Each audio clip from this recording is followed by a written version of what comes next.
শেরপুরে বাস CNG autorickshaw মুখোমুখি সংঘর্ষে ৫ জন নিহত হয়েছেন। আহত হয়েছেন অন্তত ২ জন। ঘটনাস্থলে আছেন সহকর্মী শহীদুল ইসলাম হীরা। সরাসরি যাচ্ছে তার কাছে। হীরা, শেরপুরের শেরপুর সদরের ভাতশালা নামক জায়গায় সকাল 11:30টার দিকে রৌমারী থেকে ছেড়ে আসা একটি রিফাত পরিবহনের একটি বাস ঢাকা যাচ্ছিল। তো বাসটি ভাতশালা নামক জায়গায় আসার সাথে সাথে এখানে একটি কুকুরকে মূলত আসলে সাইড দিতে যায় বাসটি। কুকুরকে বাঁচাতে গিয়ে মানে বাসটি মূলত আসলে সিএনজি কে চাপা দেয়। সিএনজিটি নকলা থেকে শেরপুরের দিকে আসছিল। আমরা জানতে পেরেছি, স্থানীয়দের সাথে কথা বলেছি, তারা আমাকে জানিয়েছেন যে সিএনজিটি নকলা থেকে আসছিল যাত্রী বোঝাই করে শেরপুরের উদ্দেশ্যে। এদিক থেকে উদ্দেশ্যে আসছিল, শেরপুর উদ্দেশ্যে আসছিল। তবে সিএনজি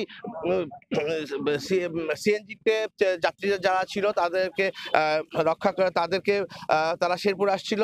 একটি জিনিস আমি জানিয়ে রাখি, রিফাত পরিবহনের বাসটি শেরপুরের রৌমারী থেকে শেরপুর হয়ে যখন ঢাকা যাচ্ছিল, ঢাকা যাওয়ার পথে একটি ভাতশালা নামক যে জায়গাটা, সেই জায়গায় একটি কুকুরকে আসলে রক্ষা করতে গিয়ে বাসটি আসলে সিএনজি থেকে চাপা দেয়। তো সিএনজি কে চাপা দেওয়ার সাথে সাথে আমরা জানতে পেরেছি, স্থানীয়রা এবং পুলিশ প্রশাসন আমাকে জানিয়েছে, সিএনজি কে চাপা দেওয়ার সাথে সাথে ঘটনাস্থলে এখানে ৫ জন নিহত হয়েছে।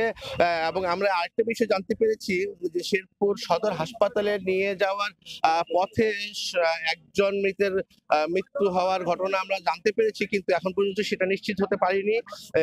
তবে একটা বিষয় জানিয়ে রাখি, গত রাত থেকে শেরপুরে কুয়াশা খুব একটা ছিল না। রাস্তায় কিন্তু কুয়াশা ছিল না। সকাল 11:30টার দিকে রোদ, ঝলমলে রোদে সিএনজি যখন নকলা থেকে আসার পথে ছিল, তো তখন এই দুর্ঘটনাটি ঘটে। তো এই রিফাত পরিবহনের বাসটিকে আটক করা হয়েছে, আটক করে শেরপুর সদর থানায় রাখা হয়েছে। এই মুহূর্তে সিএনজিটিকে ভেঙে চুরে যাওয়া, গুড়িয়ে যাওয়া সিএনজিটিকে থানায় নিয়ে যাওয়ার জন্য কার্যক্রম চলমান রয়েছে বলে আমরা দেখতে পাচ্ছি। একটা জিনিস আমরা জানতে পেরেছি যে সিএনজিতে মোট যাত্রীর সংখ্যা ছিল ৭ জন। ৭ জনের মধ্যে ৫ জনই তৎক্ষণাৎ অর্থাৎ ঘটনাস্থলেই মৃত্যুবরণ করেছে।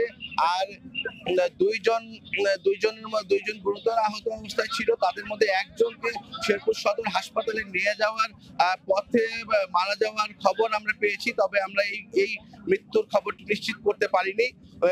এখন আমরা একটা জিনিস জানতে পেরেছি যে পরিবহনের গাড়িটিকে আসলে আটক করে নিয়ে যাওয়া হয়েছে থানায়। তবে শেরপুরে চালক এবং চালকের সহকারীরা পালিয়ে গিয়েছে বলে আমরা জানতে পেরেছি। তো শেরপুরে সড়ক দুর্ঘটনায় ৫ জন নিহতের ঘটনায় এই ছিল সর্বশেষ তথ্য। শেরপুরে সড়ক দুর্ঘটনায় ৫ জন নিহত হয়েছেন, সেই খবর জানাচ্ছিলেন সহকর্মী শহীদুল ইসলাম হীরা। দেখছেন